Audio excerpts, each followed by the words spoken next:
তারাই এমন কথা বলবে যারা আল্লাহর পথে চলে নাই, যাদেরকে বারবার বলা হয়েছিল ভাই তুমি নামাজ পড়ো, ভাই তুমি আল্লাহর দিকে ফিরে আসো, এই দুনিয়া থেকে চলে যেতে হবে, এই দুনিয়ায় আসল নয়, এই দুনিয়া থেকেই চলে যেতে হবে।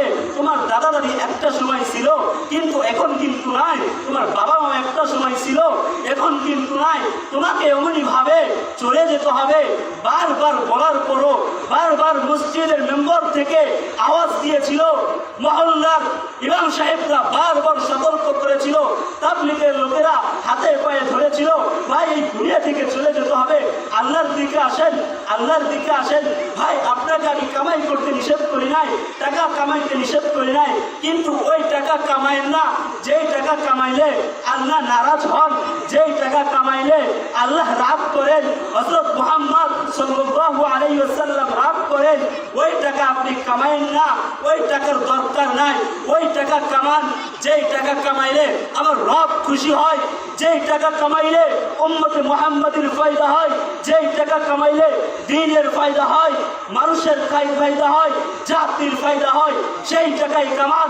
যেই টাকা কামাইলে জাতির ফায়দা হয় না, যেই শাসন ব্যবস্থা থাকলে জাতির লাভ হয় না, জাতির উপর জুলুম আসে, ওই শাসন ব্যবস্থার দরকার নাই, ওই টাকা কামানোর দরকার নাই।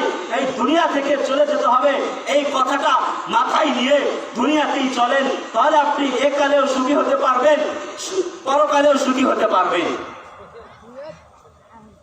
আর যদি শুধু শোনেন আর না মানেন তাহলে হয়তো চলে যাবেন, দুনিয়া থেকে যখন চলে যাবেন তখন আফসোস করবেন। তো এই দিনকে টিকিয়ে রাখার জন্য দিন এমনি এমনি আসে নাই, দিন এই পর্যন্ত আসতে অনেক পরিশ্রম করেছেন। হযরত মুহাম্মদ সাল্লাল্লাহু আলাইহি ওয়াসাল্লাম নিজের ঘাম ঝরিয়েছেন, হযরত মুহাম্মদ সাল্লাল্লাহু আলাইহি ওয়াসাল্লাম নিজের শরীর থেকে রক্ত ঝরিয়েছেন, সাহাবায়ে কেরাম ত্যাগ করেছেন, নিজেদের জান দিয়েছেন। তারপর এই দিন এই পর্যন্ত এসেছে, এই দিনকে টিকিয়ে রাখতে অনেক কষ্ট করতে হয়েছে।